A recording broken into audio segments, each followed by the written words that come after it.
à tous et bienvenue sur H-Wings Aviation. Je vous l'ai expliqué ce week-end, après vous avoir longuement présenté ce qu'était le PPL et quelles en sont les modalités, vous pouvez voir cette vidéo en cliquant là-haut. Je vous propose aujourd'hui de découvrir les coûts qui sont associés au passage de cette licence de pilote privé. Donc concrètement, qu'est-ce que ça coûte de devenir pilote? À la fin de cette vidéo, je vous donnerai quelques conseils sur comment économiser sur le PPL.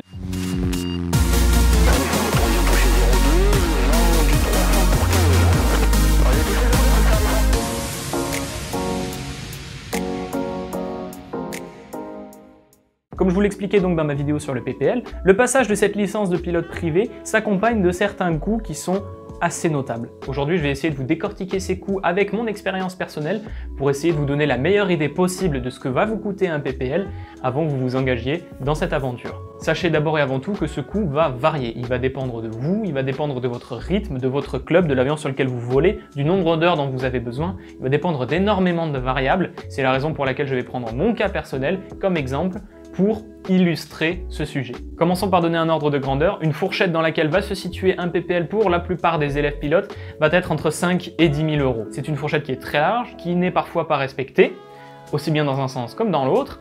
Et je vais vous expliquer aujourd'hui les différents éléments qui constituent ce coût et qui donc expliquent qu'il soit si variable. Dans un premier temps, nous allons donc nous renseigner sur le coût du passage de la licence de pilote privé, puis dans un second temps, ce qu'il va vous en coûter de conserver cette licence à jour, et enfin, dans un troisième temps, je vous donnerai quelques conseils pour pouvoir économiser à la fois sur le passage du PPL et ensuite sur le maintien de votre PPL. Quelques chiffres sur lesquels nous allons nous baser pour cette étude. Il nous faut une cinquantaine d'heures de vol pour valider le PPL, un rythme d'environ 25 heures par an, avec un prix de l'heure de vol solo de 108 € de l'heure et un prix de la double commande à 127 € de l'heure. C'est grosso modo ce qu'il vous en coûtera de passer le PPL en volant sur les avions de l'aéroclub de Bigorre, mon aéroclub. Donc d'abord et avant tout, vous allez arriver dans votre club et comme dans n'importe quelle association, vous allez avoir une cotisation annuelle que vous devrez payer pour pouvoir faire partie de ce club. La cotisation annuelle pour l'aéroclub de Bigorre est d'un montant de 75 € pour les moins de 24 ans, avec quelques frais annexes qui sont liés au comité de gestion de l'aérodrome de Tarbes-la-Loubert, sur lequel se situe l'aéroclub de Bigorre, qui sont de 35 € par an. Une fois que vous êtes membre du club, il faut être membre de la Fédération Française Aéronautique, la FFA, en obtenant ce que l'on appelle une licence FFA. Cette licence s'achète au prix de 65 €. Sachez que lorsque l'on achète une licence FFA, on nous propose généralement un pack de base d'assurance et un abonnement au magazine Infopilote. Nous allons revenir sur l'assurance dans un petit instant. En revanche, si comme moi vous êtes restreint sur le budget, vous pouvez envisager de ne pas vous abonner à Infopilote et plutôt de bouquiner lorsque vous êtes à l'aéroclub, qui généralement va avoir une belle quantité d'infopilotes en stock. L'assurance donc, vous avez un pack de base qui vient avec la licence FFA pour un montant de 13 €. Cette assurance vous couvre à un certain niveau. Vous pouvez vous rendre sur le site de la FFA pour avoir plus de détails, mais vous pouvez souscrire à des assurances plus complètes qui vont mieux vous couvrir en cas de souci. Pour pouvoir piloter un avion, il faut être dans une certaine condition de santé. Si vous avez un handicap, ça ne vous empêche pas d'être pilote. L'aéroclub de Bigorre, à nouveau, est le meilleur exemple. Nous possédons un ULM qui est équipé d'un malonnier qui vous permet donc de piloter malgré un problème de paraplégie, par exemple. Si vous êtes en situation de handicap et que vous souhaiteriez devenir pilote, soit par le brevet ULM, soit par la licence de pilote privé, renseignez-vous en aéroclub pour savoir qu'est-ce qui peut être fait et sous quelles conditions. Là, il s'agira de faire une étude au cas par cas avec votre médecin aéronautique. Si vous n'êtes pas en situation de handicap, vous devez quand même subir un contrôle médical qui va être sanctionné par un certificat médical. Le certificat médical nécessaire pour pouvoir piloter des monomoteurs à piston en VFR jour en France et le certificat médical nommé de classe 2 qui est moins restrictif et moins cher à passer que le certificat médical de classe 1 qui lui est requis pour être par exemple pilote de ligne. Je tiens à préciser si vous vous posez la question que le fait d'avoir des problèmes de vue ne pose pas spécialement de problème pour obtenir l'une de ces qualifications si vous avez une correction adaptée. Là à nouveau il s'agit d'un traitement au cas par cas, donc je vous invite à vous renseigner auprès d'un médecin agréé par la DGAC pour avoir plus de détails. Et là une information qui est très intéressante, c'est que ce certificat médical, on n'est pas contraint de le passer dès le début de son PPL. On peut commencer bien sûr le PPL théorique, mais aussi et surtout le PPL pratique avant d'avoir son certificat médical. Il est obligatoire à partir du moment où l'on vole seul à bord. Donc à partir du lâcher solo, le certificat médical devra être obligatoire en la possession du pilote. Il est valide pour une période de 5 ans et du moins pour la classe 2 coûte 60 €. Lorsque vous vous inscrivez pour passer votre PPL, vous vous inscrivez également sur une plateforme d'e-learning qui vous permet d'apprendre la théorie du PPL. Cet abonnement coûte aux alentours d'une soixantaine d'euros. Ensuite, pour pouvoir sanctionner votre apprentissage théorique, vous allez avoir à passer un examen qui va également être payant, qui va coûter une soixantaine d'euros. Information importante, si vous ratez cet examen, vous pouvez le repasser gratuitement pour la première tentative. Enfin, pour la première nouvelle tentative, donc la deuxième tentative. Enfin, pour clôturer le sujet des coûts fixes, on va s'intéresser à des frais divers. Donc, lorsque vous allez passer votre PPL, vous allez investir dans un certain nombre d'équipements, dans un certain nombre de choses. Vous allez acheter des planchettes que vous aurez sur vous pour pouvoir porter, par exemple, vos documents. Et moi, c'est un très mauvais exemple parce que je n'ai aucun document dessus. Vous allez acquérir des cartes, vous allez acquérir du matériel comme des règles, comme des manuels. Et il se peut également que vous investissiez dans un casque. Si je peux vous donner un conseil, c'est quitte à investir ce que vous allez payer dans un PPL, essayez, si vous le pouvez, d'investir dans un casque de bonne qualité qui vous permettra de profiter au mieux de l'expérience. Globalement, tout frais compris, on va prévoir 1 500 € de frais supplémentaires, de frais annexes. Viennent maintenant les coûts variables, et là, il s'agit de coûts qui seront liés aux heures de vol que vous allez effectuer. Donc pour cet exemple, on va prendre en compte que l'on effectue 35 heures de double commande et 15 heures de vol solo, donc avec les tarifs respectifs, ce qui nous amène à un coût total pour le passage du PPL de 8 121 €. Annuellement, on se retrouve avec un budget de 4 060 €, à savoir 340 € mensuels environ, ou 160 € par heure de vol que vous effectuez. À nouveau, c'est un cas spécifique, avec des coûts qui sont spécifiques. Comme vous pouvez le voir, il y a énormément de choses qui peuvent varier. Une fois que vous avez passé la licence de pilote privé, vous devez la conserver. On va regarder ici deux cas différents. Dans le premier cas, on va effectuer 10 heures de vol par an, ce qui est le strict minimum légal.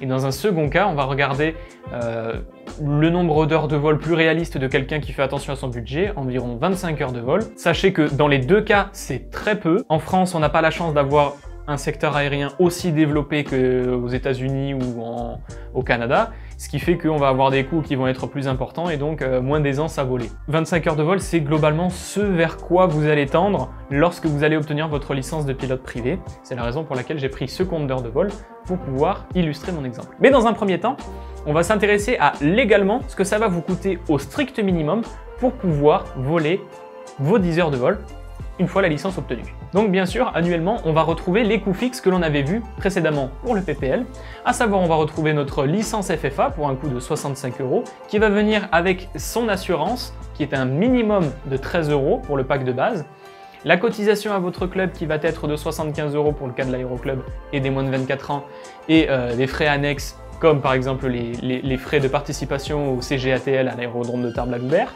qui vont être de 35 €. Le certificat médical, qui, comme il est valide durant plusieurs années, 5 ans lorsque vous êtes jeune, va se tartiner en quelque sorte. On va répartir, amortir en quelque sorte sur 5 ans, et viendront ensuite 2 vols, qui là sont des restrictions respectivement réglementaires, et également réglementaire, mais dépendant d'un règlement de club. Pour pouvoir maintenir votre qualification de classe monomoteur à piston à jour, vous devez effectuer tous les 2 ans ce que l'on appelle un vol de prorogation. Vous allez donc effectuer un vol d'environ 1 heure avec un instructeur pour vous mettre dans des situations inusuelles, des décrochages, des différents exercices que vous aurez pu voir pendant votre passage d'examen PPL. En plus de ça, certains clubs vont demander un minimum d'expérience récente avec un instructeur. C'est très important de prendre ça au sérieux et d'effectuer au moins un vol par an avec un instructeur, même s'il n'y a pas un règlement qui l'exige comme c'est le cas chez nous.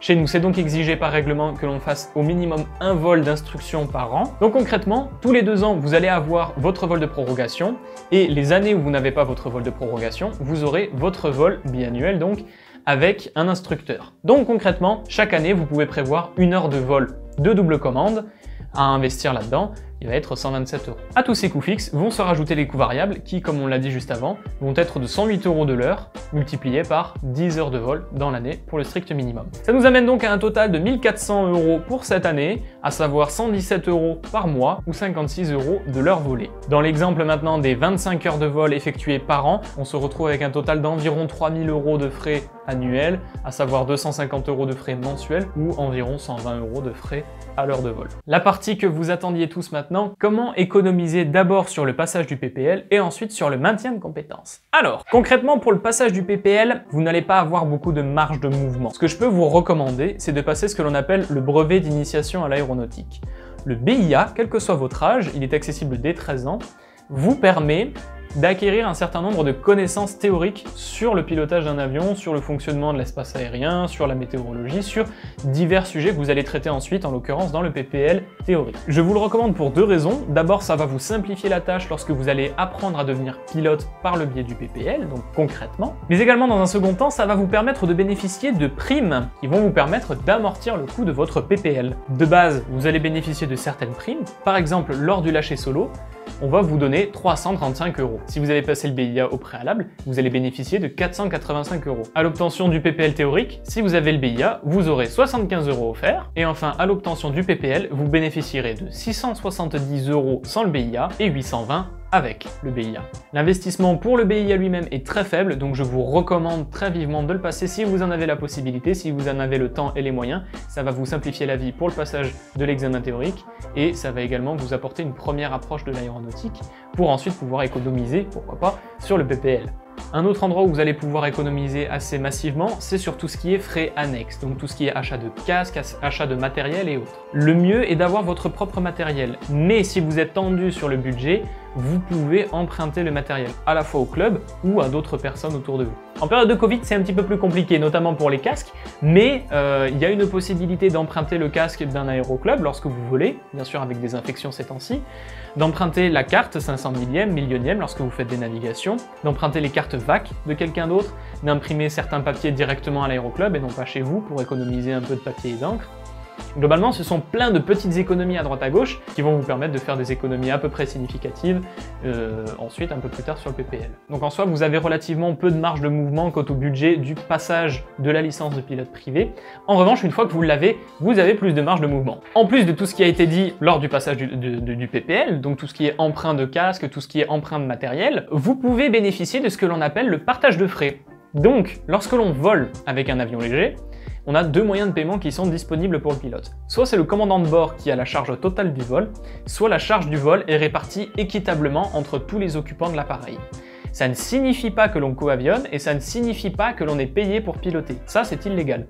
Le coavionnage est légal, en revanche il est restreint dans la plupart des clubs. Donc il faut vous assurer, avant d'utiliser une plateforme de coavionnage comme par exemple Wingly, que c'est autorisé par la structure chez laquelle vous louez l'appareil, et si c'est le cas, vous pouvez effectuer du coavionnage. Sur un DR400, ça peut vous permettre, en fonction bien sûr de l'appareil sur lequel vous volez, de la motorisation, de la taille, etc., du nombre de places disponibles, de réduire massivement les frais que vous allez investir, et donc avec une même somme d'argent, vous allez pouvoir effectuer un certain nombre de fois plus d'heures de vol que vous n'auriez pu en temps normal. Par exemple, avec un budget pour 10 heures de vol, si vous volez constamment en partage de frais sur un régent avec 4 personnes à bord, vous allez pouvoir économiser et vous allez pouvoir faire avec les sous de 10 heures de vol 40 heures à l'année. Un conseil que je donne en particulier aux personnes qui doivent faire un mûrissement. C'est un conseil qui est délicat à donner en France parce que ce n'est pas une habitude qui est présente par chez nous, c'est quelque chose qui se voit beaucoup plus aux États-Unis. Si vous prévoyez de faire un grand bloc d'heures de vol sur un même type d'appareil, et généralement sur un monomoteur à piston, comme c'est le cas dans un mûrissement par exemple pour un CPL ou un ATPL. Ce que je vous recommande de considérer, pas forcément de faire, mais de considérer, c'est l'achat d'un avion. Je m'explique. Il faut que vous regardiez les coûts qui sont associés avec le fait de voler en aéroclub un certain nombre d'heures de vol, par exemple 50, 60, 70 heures de vol. Et dans un second temps, il faut que vous regardiez ce que vous coûterait ce même bloc d'heures sur la même période avec votre avion personnel.